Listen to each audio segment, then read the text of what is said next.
sa akin. Parang unacceptable para sa akin. Parang, ano siya. Hindi rin sabihin. Sabi ng anak mo ate, sabi ng anak mo, oh no, not like that. Oo, kumare. Kumari ba?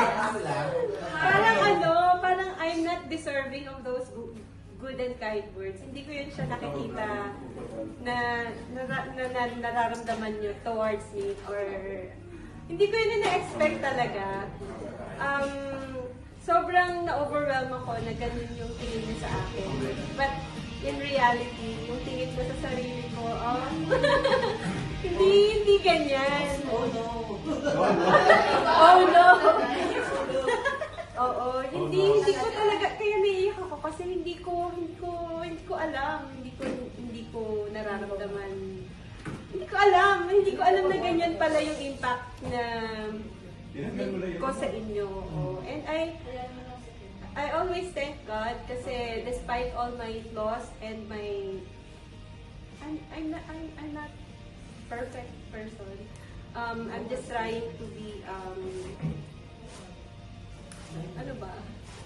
Yung grace ni God every day for me na parang gusto ko lang ma-share yun. Despite all my mistakes and my sinnings, nararamdaman ko pa rin yung love niya for me.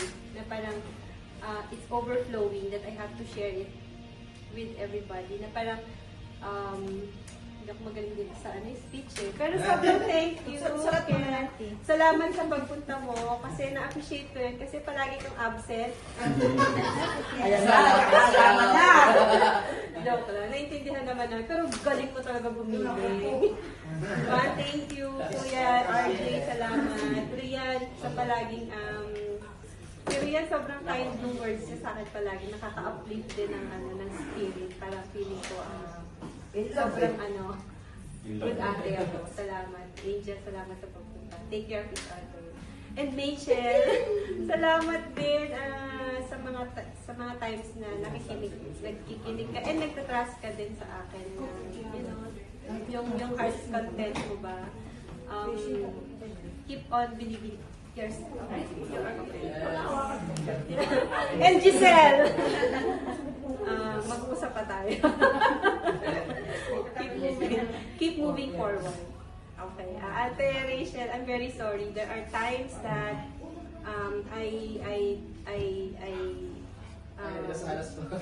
no. There are times talaga na minsan Nahihina ka. oo, ganon.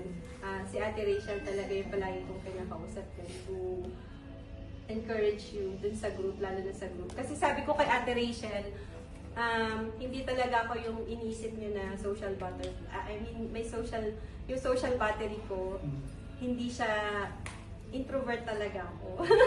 Sinabi ko kay Ate Rachel na parang sabi ko, yung nakikita niya sa akin, hindi naman ako nagpa-plastic, pero yung pakikitungo ko sa inyo, genuine talaga yun.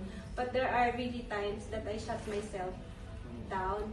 Kasi hindi ako yung nagme-maintain talaga ng friendship nyo. Kayo yon. Kasi gusto nyo yon, hindi dahil sa akin. Kundi kayo yon. Willing kayo na i-work out yung friendship na to, yung team na to. It's not because of me. It's because you give credit to yourself. Kasi ginusto niyo yan eh.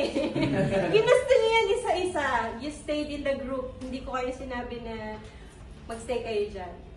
Give credit to yourself. And I think, ayoko maging mukhang religious, but I think God is working His mysterious and powerful ways to gather this group all together combined. Kasi we have different personalities, we have different perspectives in life. Na siguro pag kinumbine yun, magiging wisdom. And then when we go outside, magra-radiate yan sa mga bawat kakilala nyo, ganyan, through your talents. And ayun, sana maging blessing din kayo sa bawat tao na makikilala nyo. Eh, salamat! Pinaiyak niyo ako for today. Hindi ko na-expect ko talaga. Sobrang thank you, Kuya, everybody. Kuya Vlad and Yen, salamat sa inyo. Set up talaga to. Oo. Galing ko talaga. Set up ako sa flight. Kuya, send up. Ikaw naman dito. Thank you so much. At saka hindi, hindi Buksan mo daw. Buksan mo daw. Buksan mo daw. Oo, saan mo yan? hindi ko to in-expect. Sana hindi nyo na lang to ginawa. Deserve mo yan. You deserve mo yan. You deserve it. Ayaw ka. No love letter? Wala na kaya. Yan, ayaw ka. Sobrang busy ko sa school kanina. From Unity Dancers. Wow. Oh. Kaya ko pala nasuso kanina. I'm sorry. Actually, hindi mo ako nahirapan para mag-isip ko anong gold ang bibili ko. Basta sabi ko, we will buy you Uy, gold. sorry, hindi ko talaga, sana hindi na lang. Bagay sa'yo. Tingin. Apat na mata ko hindi pa nakikita. Ang ganda. Gumasos pa talaga kayo. Ayoko nga gumasos kayo. Oh, let's go. Then our last Susutin game. ko na. Ay, mag-picture muna tayo. Kasi sa program. Ano bang game yan?